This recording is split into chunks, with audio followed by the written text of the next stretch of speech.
Jai Radha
Read Srimad Bhagavatam 1:110, and you're going to learn how unfortunate you are. And but I will turn it around, and you will therefore learn how fortunate you are. In Kali Yuga, being unfortunate is the cause of your greatest fortune. It's a famous verse. Prayena alpusha shabhya Prayena alpayusha sabhya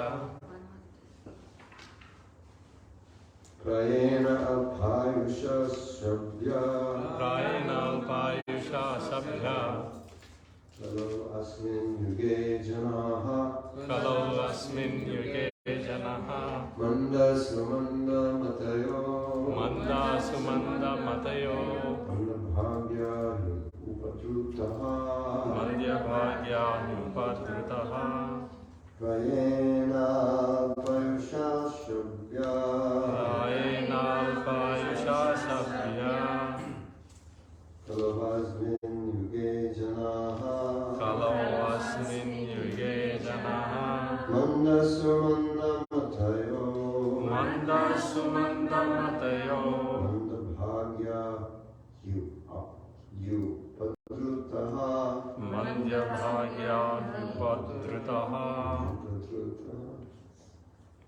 If you combine the Y and the U and the H, upadrutaha.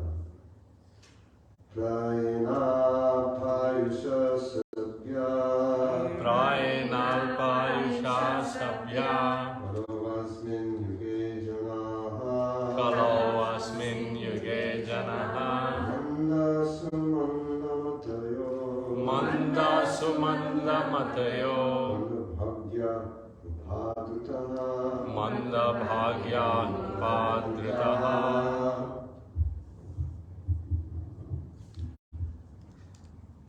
prayenalpayusha sabhya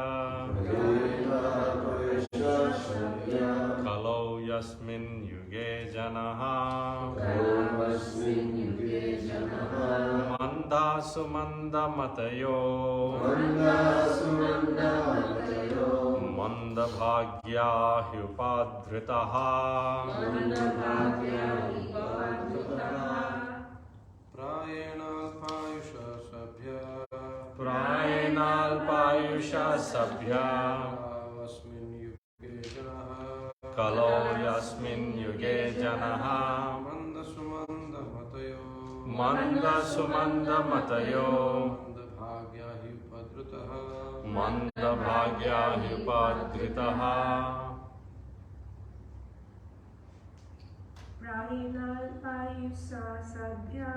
prayenalpayusha sabhya kalau asmin yuge janaha manda sumanda matayo manda bhagya hyupadhritaha prayenalpayusha sabhya kalau asmin yuge janaha manda sumanda matayo manda bhagya hyupadhritaha. Word names. Prayena. Almost always. Alpa. Meager. Ayushaha. Duration of life. Sabhya. Member of a learned society. Kalo. In this age of Kali. Quarrel. Yasmin. Herein. Yuge.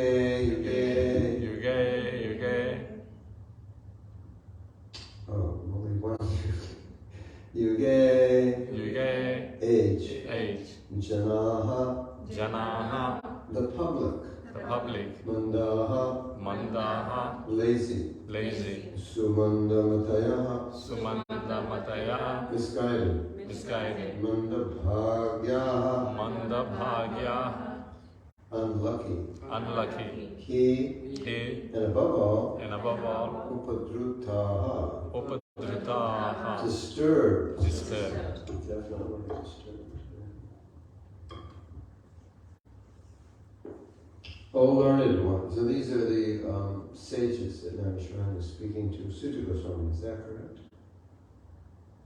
O learned one. It's interesting.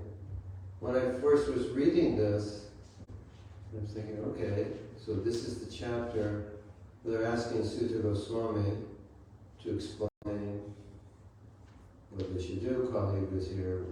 How things have changed. What's the program? And I was just reading the verses. A lot of the verses sounded like something Sutta Goswami would be speaking, not the sage, because the sages were asking questions. But now they're asking questions, but they're also describing what's going on in Kali Yuga. So I was reading, and I was like, who's speaking here? And I kept reading and reading. There's, hearing and chanting. And further verses, it's glorifying hearing and chanting. It's kind of the answer to the question. I was thinking, why are they giving the answer? Or maybe they're prompting. It seems like hearing and chanting is the answer. So let's read the translation. O learned one, in this iron age of Kali, men almost always have but short lives. They are quarrelsome, lazy, misguided, unlucky, and above all, always disturbed. So you're going from 1,000 years to 100 years. So what took 1,000 years, now you have 100 years to do it. And you have less intelligence, and you have less inclination spiritual, because it's called Yuga. This is they're seeing what's happening. It wasn't like the date on the calendar, Kali Yuga, and then everything just shifted, but they see, like we're getting closer to Kali Yuga, so this is what's going to happen. So now, with so much disqualification, how are people going to become, like how are people going to benefit themselves? Because it's like they're playing with different tools, or it's a different game now. So that's the question. And why do they even care? You know why they care? Because they're not thinking about themselves. You cannot care about other people if you're too preoccupied with yourself. So the Brahmins, these are Brahmins, they care about the world. They care about the welfare of people. That's their nature, that's Brahminical qualification. So naturally, when they see what's going on, they're concerned. What is happening? How do we resolve this? Right? And so they're interested in the welfare of the world. As we know, many companies are interested in making money, but not so concerned about the welfare of the world, or even about the quality of their products that could be not so healthy or so beneficial. Anyway, we'll read the purport and we'll discuss further. The devotees of the Lord are always anxious for the spiritual improvement of the general public. When the sages of Naimisharanya analyzed the state of affairs of the people in this age of Kali, they foresaw that men would live short lives. In Kali Yuga, the duration of life is shortened not so much because of insufficient food, but because of irregular habits. By keeping regular habits and eating simple food, any man can maintain his health. Overeating, over-sense gratification, over-dependence on another's mercy, and artificial standards of living sap the very vitality of human energy. Therefore, the duration of life is shortened. The people of this age are also very lazy, not only materially, but in the matter of self-realization. The human life is especially meant for self-realization. That is to say, man should come to know what he is, what the world is, and what the supreme truth is. Human life is a means by which the living entity can end all miseries of the hard struggle for life and material existence, and by which he can return to Godhead, his eternal home. But due to a bad system of education, men have no desire for self-realization. Even if they come to know about it, they unfortunately become victims of misguided teachers. Which reminds us of Prabhupada's discussion with Professor Kutowski, who didn't believe in the existence of the soul.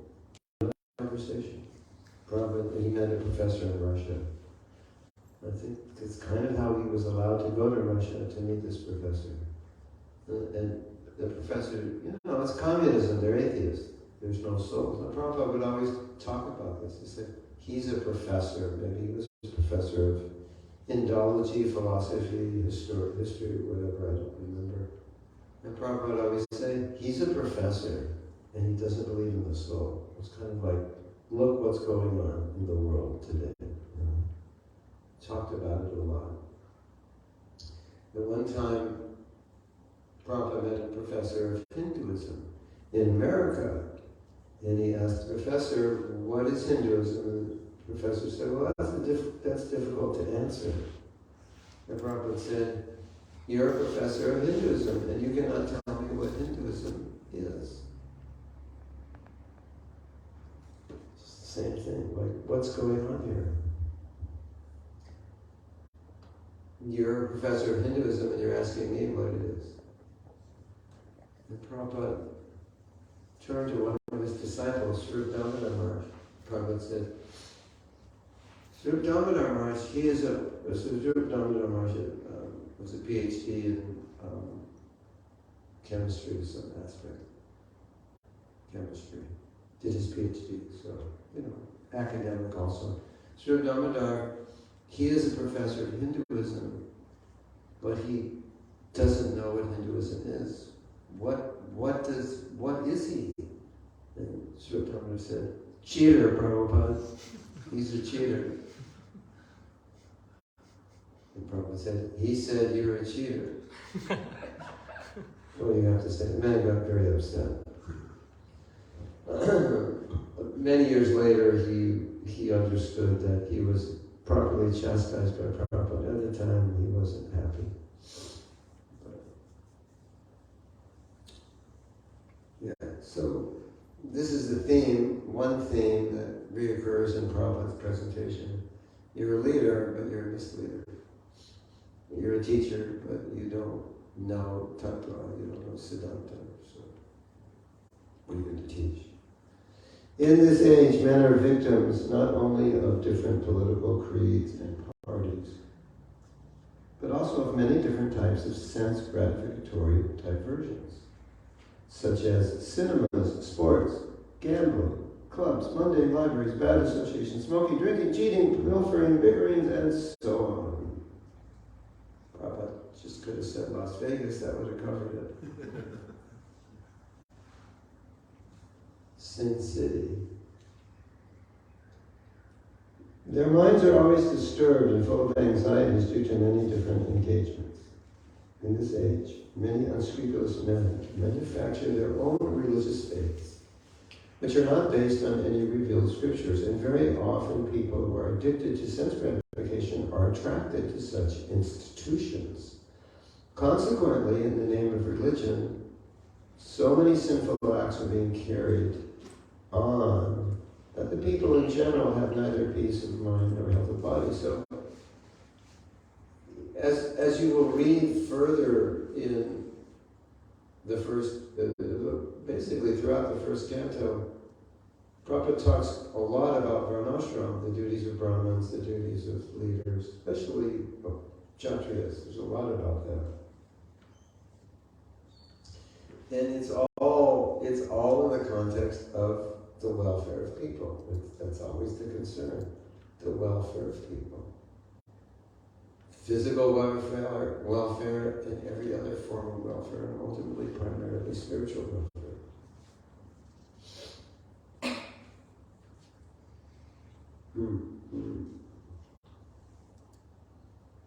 Yeah. And Prabhupada once, he said something interesting. I'll compare it to the health department. You know, like the health department is going to come here when you have your kitchen set up, and they're going to say, well, you have to put this there, or that propane bottle has to be 20 feet away, and your tube is too thin, and you know, do all these changes, and then you come back, we'll give you the approval. So Prabhupada said, a government cannot enforce any religion, but they can enforce religious principles. So they could come to a church and say, you're not following the Bible. We revoke, like when I become president of Australia, then we'll revoke any church that's not following the Bible properly, we'll revoke their religious status and shut them down. Just like they'll shut down here. If there's a problem here, they'll shut it down. You can't cook it, right? Right in the middle of the Sunday feast, they could shut it down. And they don't work on Sunday, but theoretically they could. So Prabhupada said something like that. We have no problem with any religion. But the duty of the government is to make sure you actually follow it. Isn't that interesting? Like the government's going to come, okay, we've read your Bible, you're not following properly. Wow, that would be amazing, right? There'd be a revolution, I think. Extracting all the bogus pastors from their churches. I don't know how that would go over, but we're talking theory here, but that's the idea. The students' brahmachari communities are no longer being maintained, and householders do not observe the rules and regulations of the Grihastha ashram. Consequently, the so-called Vanaprastha and sannyasis who come out of such Grihastha ashrams are easily deviated from the rigid path. In the Kali Yuga, the whole atmosphere is surcharged with faithlessness. Men are no longer interested in spiritual values. Material sense gratification is now the standard of civilization. And Prabhupada wrote this in Vrindavan, maybe 1962. So you're reading this one. Yeah, things are really bad today. No, this was written in like the 60s or late 50s. You know, I read something really interesting. It was a description of the younger generation. They're so whimsical, they don't listen to their parents. You know, just the whole list of typical young people. I'm like, yeah. It was written by Plato or Socrates or Aristotle, you know. When did they live? 3,000 years, 35, whatever they lived. It was written by, that was the youth of that day. Isn't that funny? Material sense gratification is now the standard of civilization. For the maintenance of such material civilizations, man has formed complex nations and communities, and there is a constant strain of hot and cold wars between these different groups. It has become very difficult, therefore, to raise the spiritual standard due to the present distorted values of human society. The sages of Dharmashraya are anxious to disentangle all fallen souls, and here they're seeking a remedy from Srila Sutta Goswami. So, I began with a little introduction before we chanted how this verse is going to describe the unfortunate condition of people in Kali Yuga. Manda Bhagya means unfortunate. Manda Sumanda, Matayo means advice. They're bad at getting advice. They don't take advice, not spiritually. And they're lazy. Manda means slow, so they're lazy, materially, spiritually, especially spiritually lazy. I don't find a lot of people materially lazy. There are, definitely. But a lot of people are materially very passionate. But they don't have the same passion for spiritual life. So I want to tell you something that I said to one Indian community that may be helpful for you in bringing people to Krishna consciousness from that community. Probably it's true here as well, but in America I think the Indian community is the wealthiest minority in the country. If not the wealthiest, the second, but I think the first. And I don't think it's just because it's difficult to move there unless you're well educated. I just think there are various factors. And so if you weren't born in Australia, you know when you come here, you look at the opportunities and you think, wow, I could never have these opportunities. Only a few people can have such opportunities in India. So naturally you want to take advantage of them. And probably that thinking happened when you were in school, or maybe it happened in the womb. When you came out of the womb, the first thing your parents said is, "You're going to be an engineer, and we're sending you. You're going to get into IIT." That was their first words, right? At least to the men. You understand what I'm talking about. So you were on a path, and you're like, okay, if I'm going to do this, I got to, be top and the top students because I'm not going to get into good school. Here, you can get in a good school, you don't have to be that top. You just have to be okay. But there's more competitive, and if you want to make it outside of India, you better be in the top. So you're on this path, and then you finally come wherever you go, Europe, America, Australia, and then you start working, and you work diligently, and you work well, and they like your work, and you get moved up. So you become the minority who's the most successful, right? So I said to them, you have to do the same thing with your spiritual life. I said, I don't see you doing that with your spiritual life. You have the capacity, you've already proven it, that you can fix your mind and move forward. But you haven't done it spiritually. And these were people who were not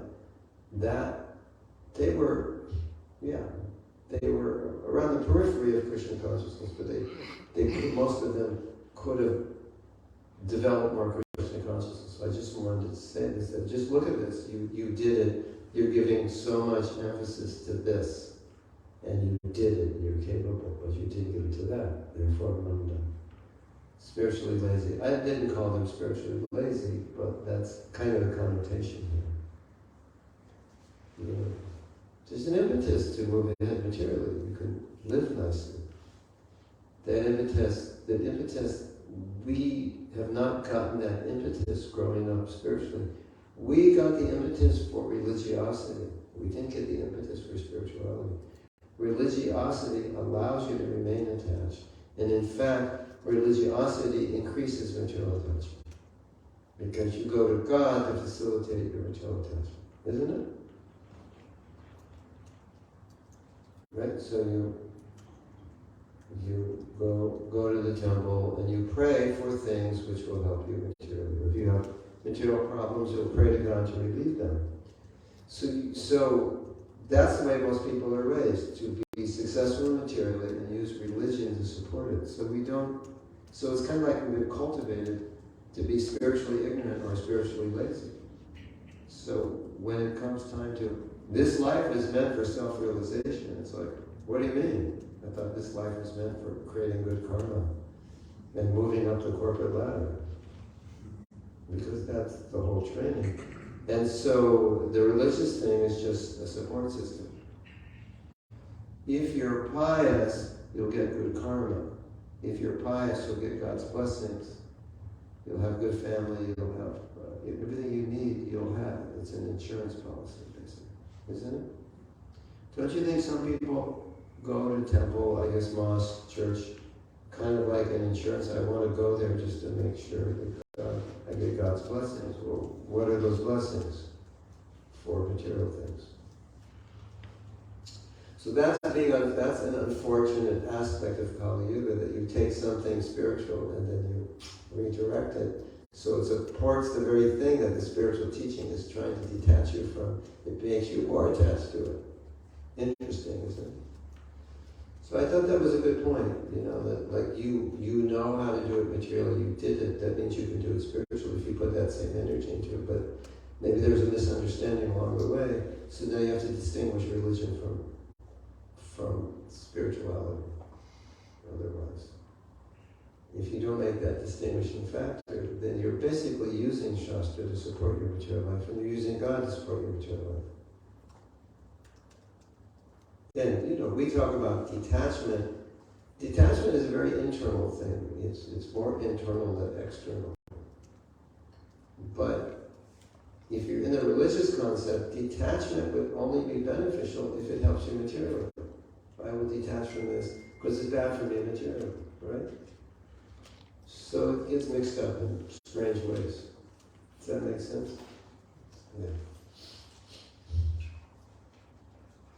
Prabhupada is saying here, this verse is saying, not only what I said is true, but the nature of this age is just that it leads itself into people not being so interested spiritually because it's saturated with sense gratification. I noticed in Australia, these big bright signs on the stores, like much different than the US. It's big, this shop and that shop, just painted on the walls. I don't know if it's here, but in the others, I guess in the places I've been, see these big stores with big signs. And anyway, we know Kali Yuga means everyone's thinking how I can enjoy. Whereas even go back a few hundred years, a few thousand years, even in Kali Yuga, there was Dharma, purpose, higher purpose, not just about me, it's about my community and my family. That's a little higher than just me. Of course, Prabhupada says extended sense gratification, but extended, at least it's, not so Thomasistic, it's better. But if we go back long enough, we'll see that it wasn't that people were thinking just about me, but they were thinking about higher things. And so Kali Yuga is like dumbed down. You know this phrase, dumbed down? It's like the intelligence is programmed. It's programmed for sense gratification. It's programmed for how I can enjoy being the center. We know this, right? So when I was reading this verse, one thought came to me. It's a thought I've had often. Is that one big disadvantage in Kali Yuga is people's intelligence is so messed up. It's incredible. If you don't believe me, just go look at some Instagram or Facebook shorts and see what people are saying. They don't have there's no guru to instruct them, so they just take information and argue about things. And every time I watch that, I'm like, you need a guru, because you can't think this out, because we don't have that kind of intelligence in Kali Yuga. And even if they think something out clearly, it's only material. It's only to make sure that we can all enjoy, isn't it? It's just how the intelligence is directed in Kali Yuga. And that's why it's Mandabhagya. We're so unfortunate, because we have this kind of intelligence that's formatted to just figure out how I can get ahead, or my family can get ahead, or my community can get ahead. And not formatted to think, hey, I'm going to die, and maybe I should do something about it. And if you engage in preaching Krishna consciousness to go out in the street to the average people, you realize, like, there's something missing there. Like, wires are not connected, because they never got connected growing up. And for us, it's like, hey, look in the mirror, you're 50 years old, the hair's starting to turn gray, the wrinkles, your knees are starting to hurt. Hello, you're getting old. They don't notice it.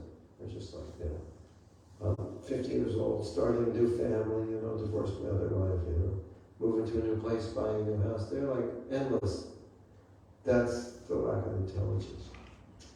That's the misfortune. So that's what we have to deal with in spreading Krishna consciousness. So the sages, they see all this and like, okay, so how are we going to deal with all this? Because this looks like impossible to overcome, doesn't it? Chaitanya Charan, I don't know where he got this. You could ask him when he comes. I think it was him who said that Mahaprabhu knew that Kali Yuga was so bad that the Maha Mantra, the existing Maha Mantra, didn't have enough Shakti in it, and Mahaprabhu had to put more Shakti in it to be able to work, because the disease of Kali Yuga is so bad. Otherwise it wouldn't work enough. It's not, I think that's obvious. I don't know what the reference is, but it's true, because we know this is Premanand. But he was saying Mahaprabhu understood this. It's not going to be enough. So of course we have that verse that this is Kala Dosha Nidera Eko Hi Asti Mahaguna. It's the ocean of faults, there's one good quality. So that verse goes with this verse. They just work together. Kala Dosha Nidhi, the ocean of faults. Kali Yuga is an ocean of faults. It's not an ocean of dosas, it's an ocean of dosha.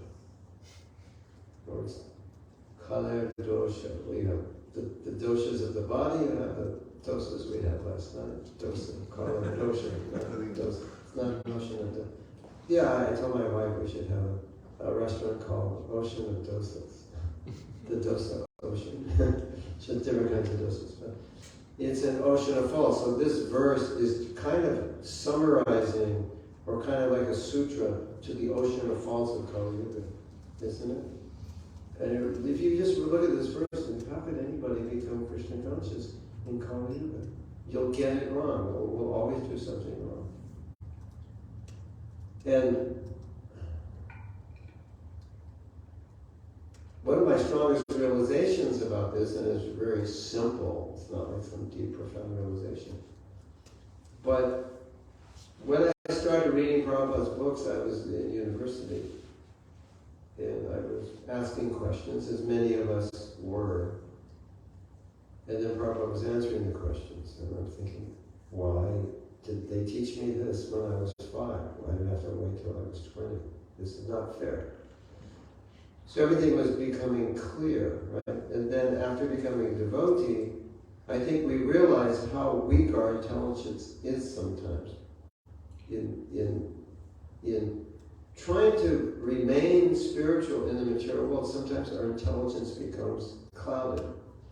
And Prabhupada writes in the Bhagavatam that is actually the function of Maya. It's called covering. It's just, Maya covers you. So it's like, it's foggy. You don't see ahead of you. That's just a reality we have to deal with. So Prabhupada's books are like the sun. Like Maya's always like, you come to class and everything is good, and mind says, forget everything you just learned.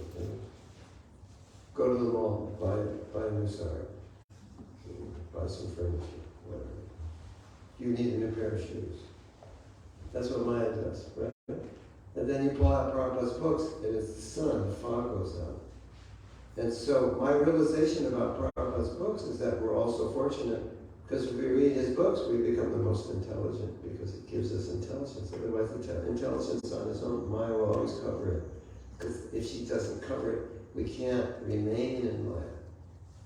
It's it's so obvious that it's an illusion, but unless Maya, if she doesn't allow that illusion to function on us, it's just like obvious, this is the way the world is, but she covers us and we don't see it as it is, and then we open Prabhupada's books and we go, no, this is how it is. It's like this. But one example I gave is that, I guess this is true in business also. I was thinking of war. You want to know what your opponent is doing, what their strategy is. Because if you know their strategy, then you know where they're going, you know what they're going to do, so they won't catch you off guard. Same in business, right? If you're making deals, you kind of want to understand what's he thinking, what's he going to offer, and so forth. So you can have a strategy to deal with it. And so in reading Prabhupada's books, I thought, one way of expressing what's in his books is he's expressing Maya's strategy. She'll do this. She'll bewilder you this way. She'll say this. She'll make you think like this. She'll make you feel this way. And you go, oh, that's what she's doing. And then Prabhupada would say that, but a devotee thinks this way and that way.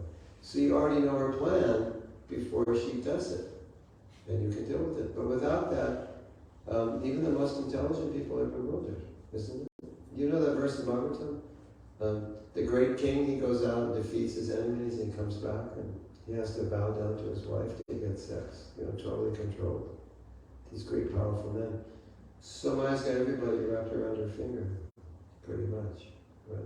And then you have, look at Prabhupada's books. Just some average person on the street doesn't know anything about Indian philosophy. And he reads Prabhupada's books and lights go off in his head or her head. It's like the intelligence kicks in. And so, I think one thing we could say is, if someone said, well, what is the purpose of the Krishna conscious movement? You say, it's to give people intelligence. And Prabhupada would be more blunt, to give society a head. Your society has no head. So there's no Brahmins, right? Your society has no head. You don't have scriptures. You have scriptures of milechas. It's all like, you have religions, the whole Western world there, but it sounds offensive to say, but I'm just repeating what Prabhupada said. You have religions of milechas. So where's the culture? Where's the intelligence, right? So therefore, Prabhupada wanted all of us to be Brahmins, people with intelligence, who could give other people intelligence, and keep spreading it. As far as your inclination goes, but as teachers of Krishna consciousness, those who can teach, these are the Brahmins. And so, I don't know if you ever saw, there's a video of me getting Brahmin initiation. And it's on the following Prabhupada series, August, Los Angeles, 1970. You'll see this young, muscular guy who has hair, that's me.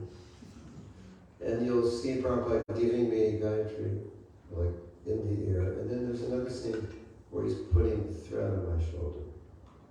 It's amazing that someone filmed that, And so Yadavara, he wanted me to say something about it. And that following Srila Prabhupada, they show the video. You were there, and then you said, no, I never thought about it so much. Okay, now I have to say something about my Brahminical initiation. So Prabhupada put the thread on it, and he was smiling. So I had to think, well, why was he smiling? And my first thought was, another Brahmin. I've come to make Brahmins, and here's another one. And society will change if we become Brahmins. So we, as Brahmins, we have to be intelligent. We can't be foolish like other people. And I would like to burden you with that thought, that we have to be different. And one thing else I would like to burden you with, how difficult it is to be like that. And because often we think we're like that because we know, because we have knowledge that that's the way we're supposed to be. But having knowledge of the way we're supposed to be and being it are obviously not the same, and sometimes we're not so attentive to it, because when you know something, you tend to think you are that. But you're not always what you know. It's hard sometimes to realize if you're not acting the way you know, but that's the challenge. I will challenge you today, this morning. That's the challenge. If we can live what we know, then we're Brahmins. Then we set the example. And we can help people by purifying their intelligence. And then we can inspire people, because here it says people are lazy. So we have to be expert at reasoning with people so they stop being spiritually lazy. So they want to chant. You know, you give someone beads and they try to chant, and they'll say, I chanted 1 round last week on 1 day. And if you're chanting well, after 16, you can't even stop. And you're thinking, only 1 round. That's where people are coming from. So we have to be able to inspire and facilitate them in a way that they relish Krishna consciousness. And that's the gravity that's working against everybody. And we have to work against that gravity. And if we're not examples, how will we even do that? It's not going to happen. So, lack of intelligence, lazy, and misguided, that's a big problem. Now with social media, misguidance has gone on steroids, it's like, and we, even amongst devotees, sometimes they don't recognize the misguidance on the internet. Like, have you heard so-and-so? It's really good. Do you know what he's saying? Do you know what he believes, behind all that nice... I mean, we could say, yeah, you can take knowledge from a filthy place, gold from a filthy place, that's true. But sometimes we can get a little bewildered. Someone says, do we believe that? Don't we believe that? So there's so much of it out there. And it's our job to kind of, steer people clear of what's wrong and steer them towards what is right. So that's the unfortunate part of it. Misguided. Well, misguided is part of it. Unfortunate is kind of the umbrella of these others. So misguided is a lot of misguidance. So we're Brahmins. We're meant to guide people. So why don't I stop here and have a discussion? Some questions, something. I'm trying to finish this before I get back. This is my first liter of mineral water. Terrible tasting mineral water. I've got, I think each one is 100 ml. It's not that much. So I will drink and you will think about your question.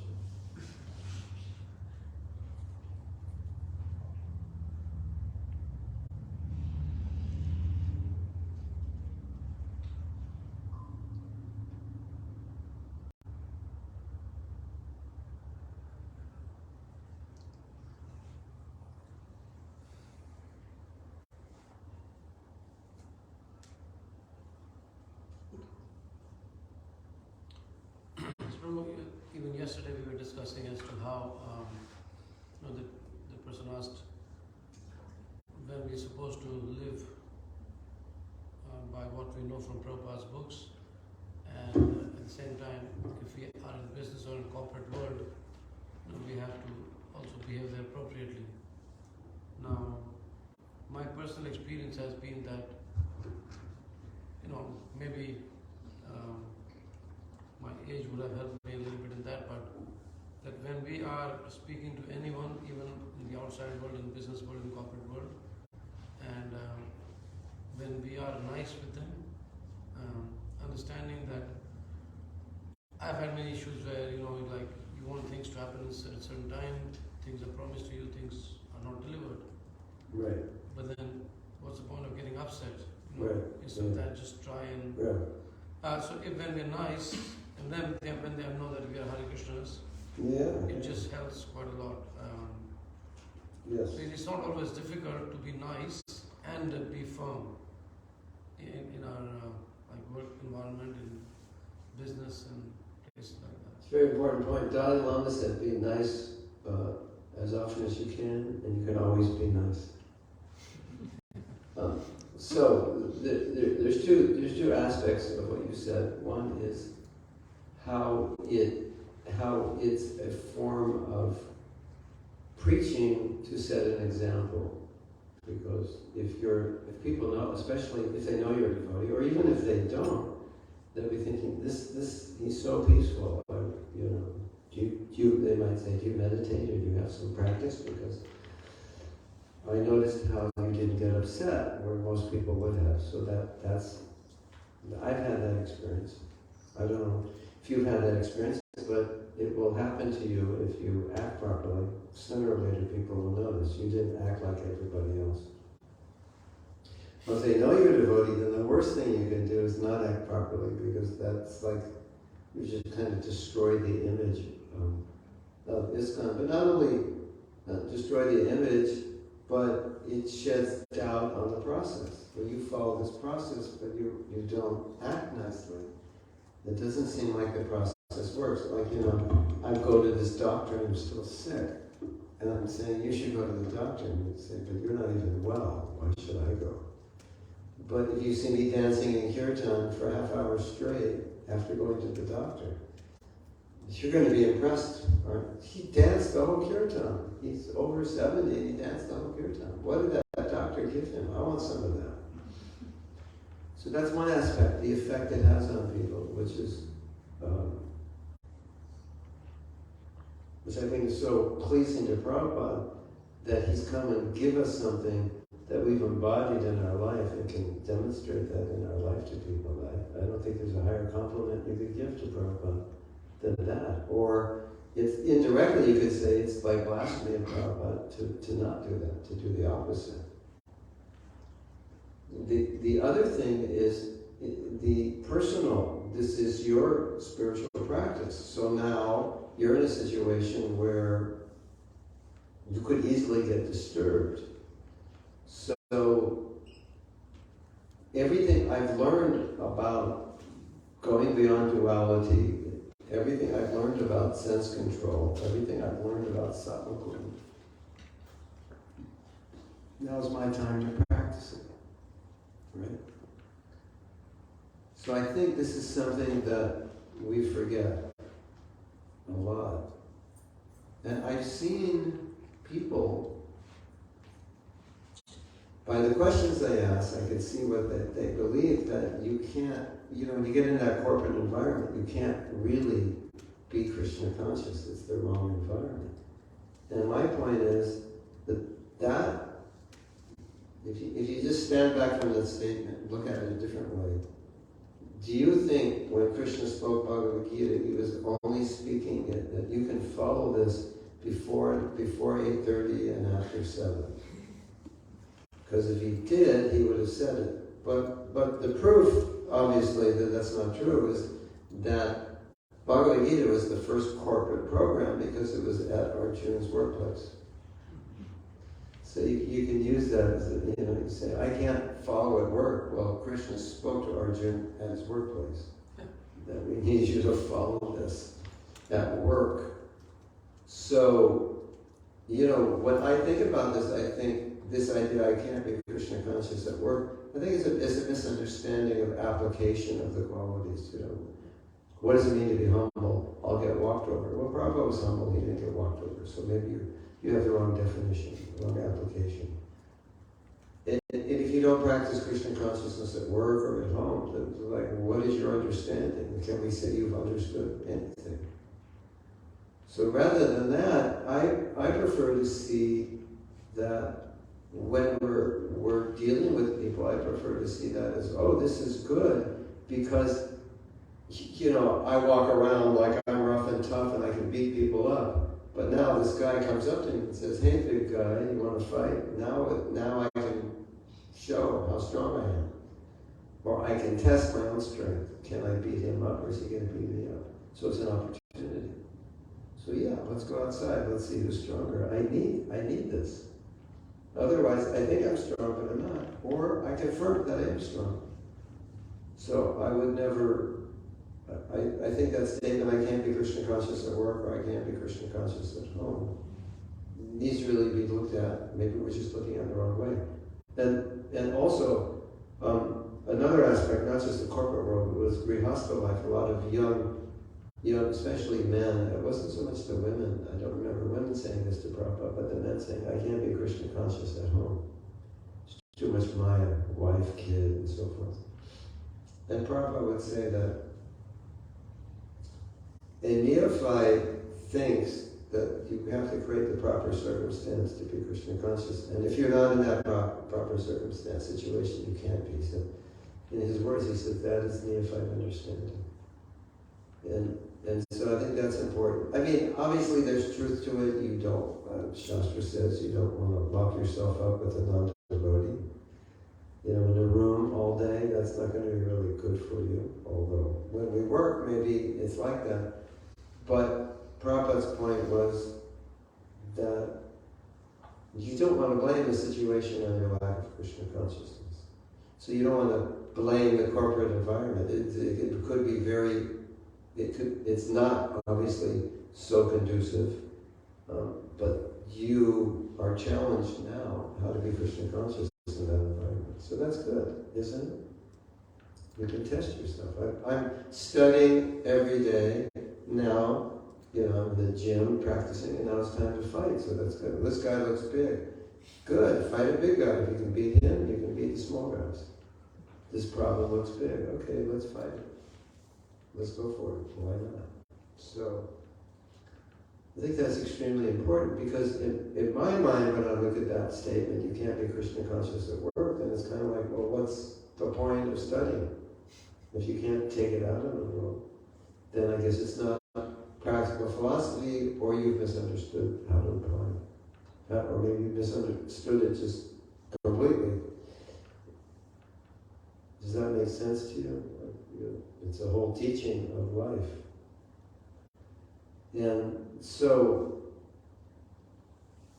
like what you're saying is, I often like to say people are like mosquitoes and they bite, or they're like animals that bite. Somebody says something to you and it hurts you, it's a bite. Or they ignore you, it's a bite. Or they say they're going to be with you, they're going to meet you at a certain time, and they don't, it's a bite. He doesn't even respect me, he doesn't even respect my time. We're always being bit, and notice how you respond to that. Who does he think he is? He's always late, wasting my time. That means I think I'm, like God's gift to the universe, right? Or someone mistreated me and I'm so upset. So now, like I'm the center of the universe and I'm upset. The universe needs to stop and, solve this problem, because Mahatma Das is upset and that can't happen. Isn't it something like that? So, we need to reflect on these things from the point of our Shastra. Like, how am I reacting? Like, where did Krishna say to react that way? The obvious answer is he didn't. He said to react a different way. So we're reacting emotionally a lot, isn't it?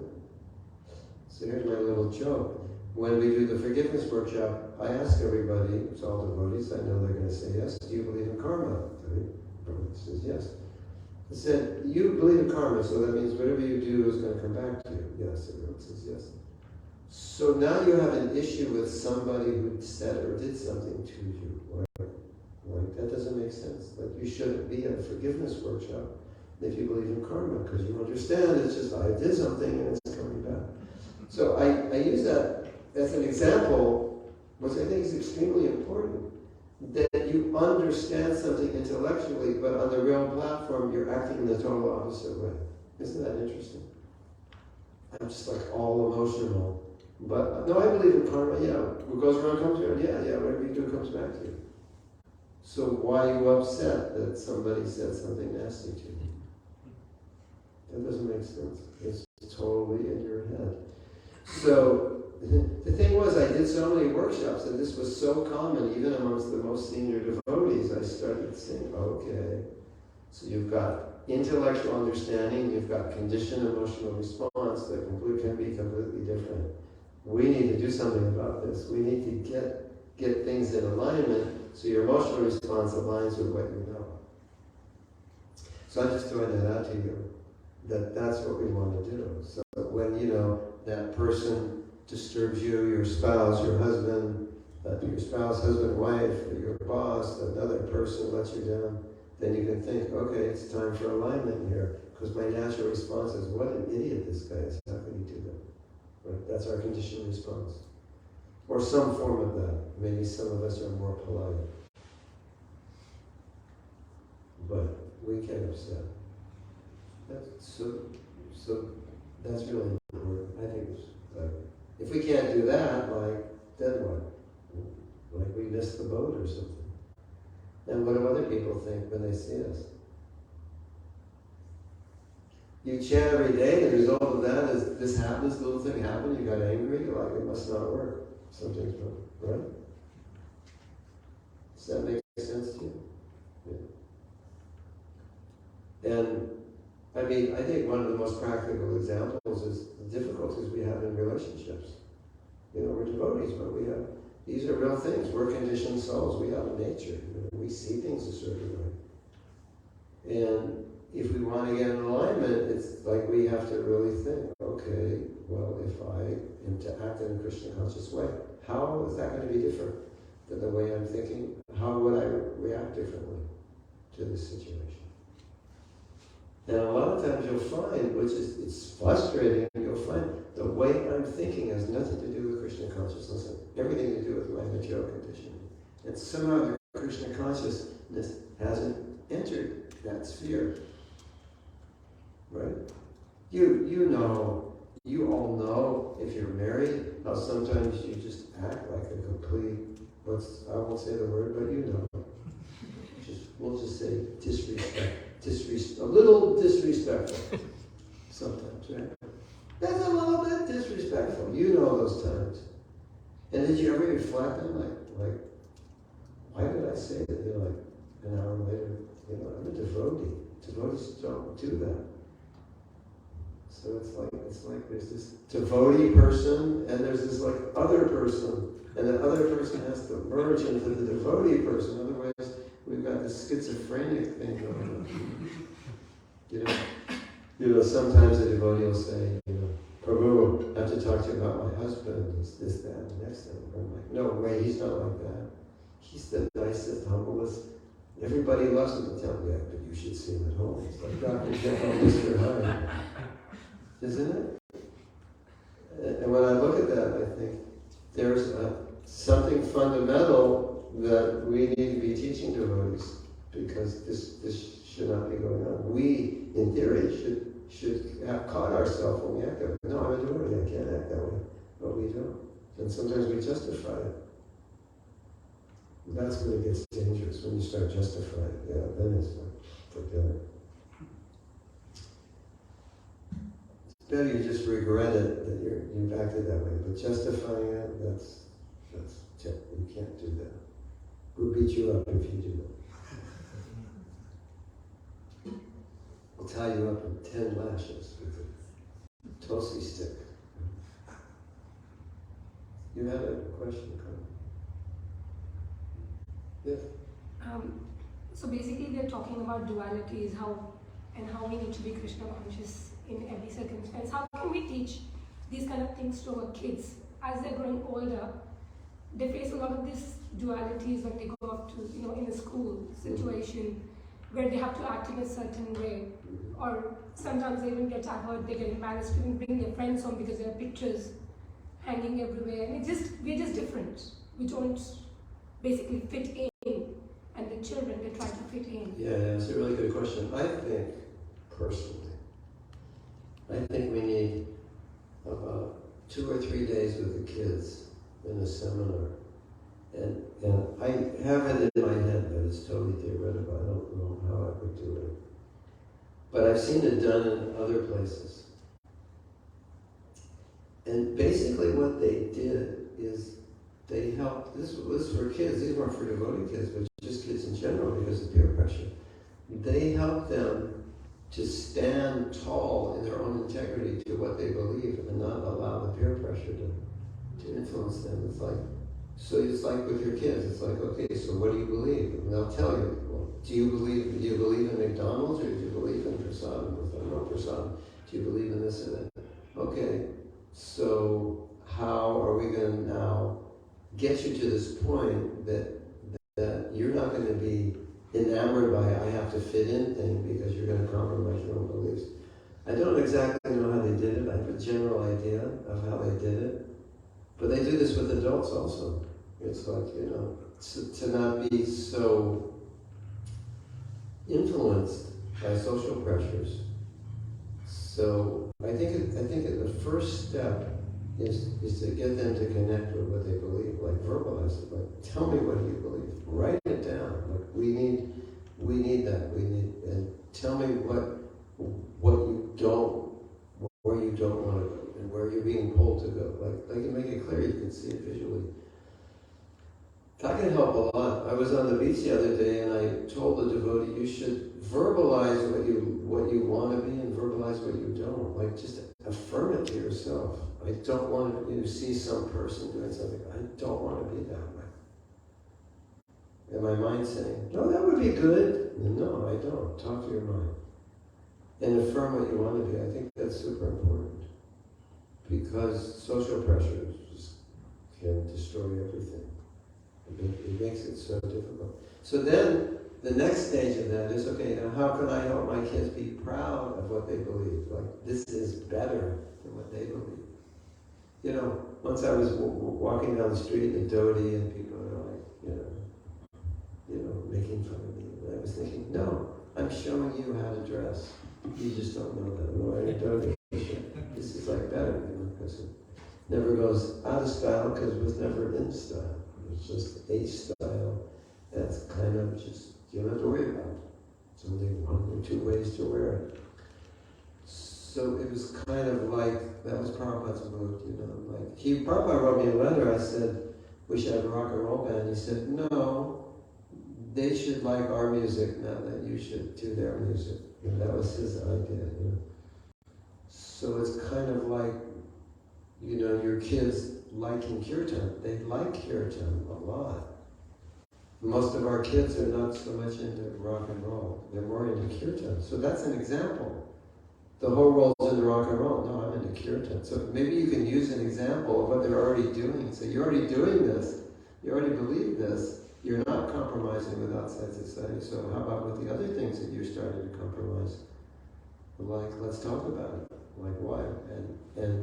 And the other thing I was thinking is that I think is super important when the kids are like late teens and early 20s. You're going to need someone like Chaitanya Charan, who's someone really smart, to say, let's look at the philosophy from a scientific perspective and prove it scientifically, because otherwise they'll go to college and all the doubts will come up. How could it be this old, and this is what evolution says, and et cetera, et cetera. And so you really need someone who's got that scientific background and say, no, look at, here's the evidence from Dwarka, and here's this, and here's what the astrologer said 4000 BC about the planets, and you just go on, the flat earth this, and why evolution can't work, and what. I think that's really important, at least for some of them, because they have those kinds of brains and they need it. That was my idea, some of my ideas I had for the youth, but I think that I gave a lecture to some youth, and it was on peer pressure, social pressure. I forget everything I said, but I was really trying to show them how stupid it is to be influenced by social pressure, because you'll be influenced to do something you don't even want to do, just to fit in. It's like they say, you work hard at a job you don't like to buy things to impress people you don't even like. So what's the point? And those kids said that was the best talk they ever had. A talk for them. They said that was the best talk. So I noted that. I said, that's an important topic, peer pressure. And why would you acquiesce to peer pressure to end up doing something that goes against what you believe? So once you get the beliefs, this is what you believe. Okay, so you believe this.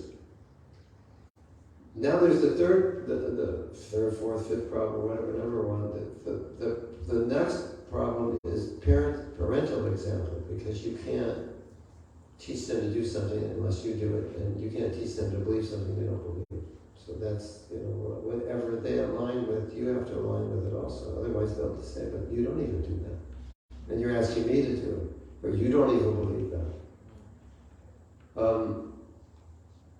Another thing is, what I was thinking, I think the ultimate idea I was thinking is them being settled in their identity as devotee and like making peace with it, how they can be a devotee and interact in the world at the same time without having to become like other people and being like, no, I want to be a devotee, this is better, our lives are better, our families are better, we have higher philosophy. Like, when a Westerner becomes a devotee, they just become that way. No, this is better. They tell their friends, you're all stupid. You should become a devotee. So, how to navigate that, I think that's really super important. So that once you feel happy and convinced in your identity as a devotee that this is the best thing, you won't be like so influenced by the outside. You just think, oh, that's stupid. One of the things that I do, and I think this would really be good for a seminar for kids, I make jokes about what goes on outside of it because I feel making jokes about it, it actually convinces you more of how stupid it is. Like Prabhupada once said, there's a cigarette called Cools. I don't know if you have them here. So they're smoking cool. They're smoking fire. They're saying they become cool. So Prabhupada make jokes like that just to show how foolish people are. We would all laugh. And I found, I do that a lot, and I found that it actually helps a lot. It's like, oh yeah, that's really stupid. Otherwise, you might think of doing it until you realize, oh, that's really, really stupid. So, if I have the Shakti, or someone has the Shakti, to bring kids into their identity that, yeah, this is what I want to do. And the other material stuff, I do it, but it's secondary, and that's to support. And my goal is not to become CEO of Google just so I can get on, everybody loves me, and I can have a mansion in every country in the world. But really, it's to be a devotee, and this is what I am, and I really want to help the world and the planet. Then that would be the goal of my seminar. Every seminar I develop, I think of the goal first. I think like what at the end. You know what I think of? I think of the testimonies. These are the testimonies I want. You help me realize, how important it is to be a devotee and how foolish it would be to, blah, blah, blah, to be influenced by the material. And then that's how I design my workshops, from the testimonials I want to get. It just spontaneously came to me. I sent it to Carmela, and she analyzed it, and she said, well, that's this or that. She had a teaching technique that it came under. And she said, but yeah, that's... So if you have the testimony of what you want them to say and teach back, it really works well. So this seminar has been in my head for a long time. I almost did it, but I don't know if I'm the best person to do it. But these would be my goals. I think it's super important. Because look what you're up against. This verse is what you're up against. The influence of Kali Yuga, the normalization, like everybody thinks this way. And I personally, apparently racist statements and so on, some of them are going to come across that. And those are harder, but Bhante wrote a book about it. It's very interesting. It's difficult for some people to read that book because it's analyzing why Prabhupada said what he said and analyzing some things that are not accurate. You can't. They're not. That's polite. They're wrong. It's not. Prabhupada heard something wrong and repeated it, and how do you. So that's already happening amongst some of our second generation. But that's something that maybe it's for Conte. I could come here and do a seminar for them or for everybody. It's something that's going to come up, not just for kids. It's going to come up for adults at some point. But if it's not on their mind, I wouldn't put it there. No, it could not be necessary. So that's fine. That's my 2 cents. And I think that feeling comfortable as a devotee. Comfortable in the skin of a devotee in the modern world, something like that. That's the title, I guess.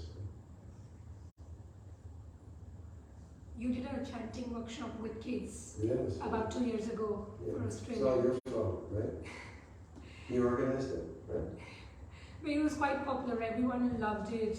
Yeah. So many people were joining. We can do a workshop on this topic as well. We talked about it. I'm going to London in June, and I'm actually going to do it. We're having a Holy Name Immersion Festival, and I'm going to do a session for kids also. Yeah, it was really good. I now have online, I think it's free, maybe, I hope it's up, on my Amazon page, like 32 ways not to chant. And it's cartoons of, a guy chanting with his phone, a guy chanting driving, a guy chanting shopping, two devotees talking, and so the kids like that. It's quite entertaining. It's helpful. Yeah.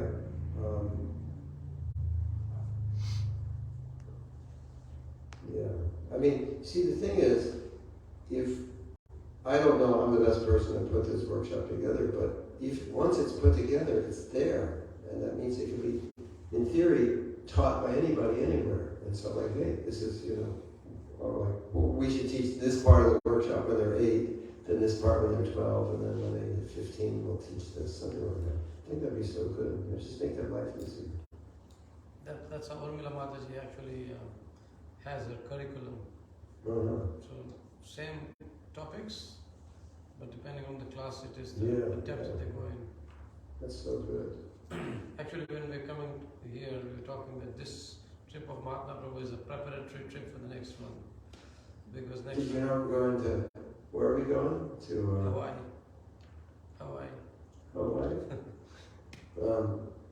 What's that island? Papua New Guinea. We're going to Papua New Guinea to do Harinam. It's just get inspired. Next time I come.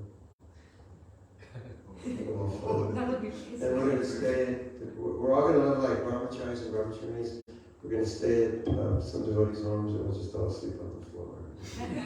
Then you go outside and get hosed down, and get your shower like a traveling sanctum, and then we'll go on Harinam all day. It'd be like brahmacharis, eat big breakfast, like over on the hill. Go out all day and Harinam, preach, just get inspired. Hare Krishna. Would really be inspiring. I'll probably, maybe someday I'll do this. I mean, your Guru Maharaj would be better at it. But I had the fortune of going to so many places as the first devotees. It's just like the first Harinam in this city. And it's like there's nothing like that. Just the whole street stops. You're in the newspaper, you're on the radio. And you have books, and people are taking the books out of your hands. Like, how much? So, that would be like a fantastic program. Like go island hopping or whatever, be the first. And you could die saying, Krishna, I'm a rascal, but I was the first one to introduce the holy name on this little island. But I love islands, so like just do island hop. Maybe rent a jet or something. I broke private jet and do island hopping. Parachute out.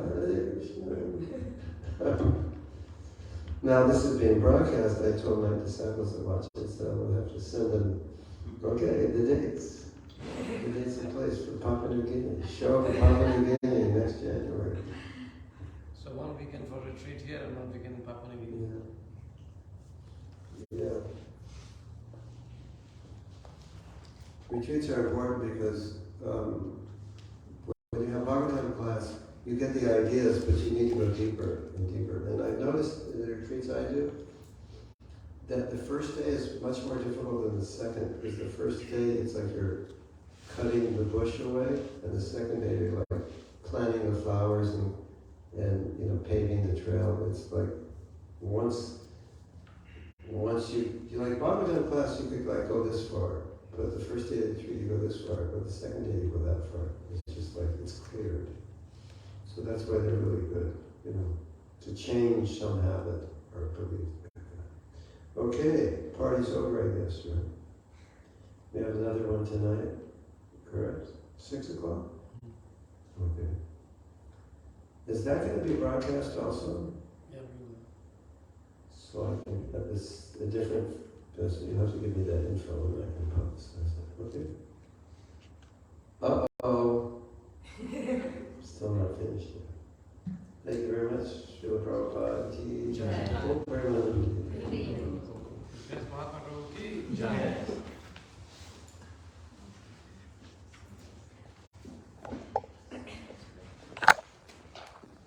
Hmm.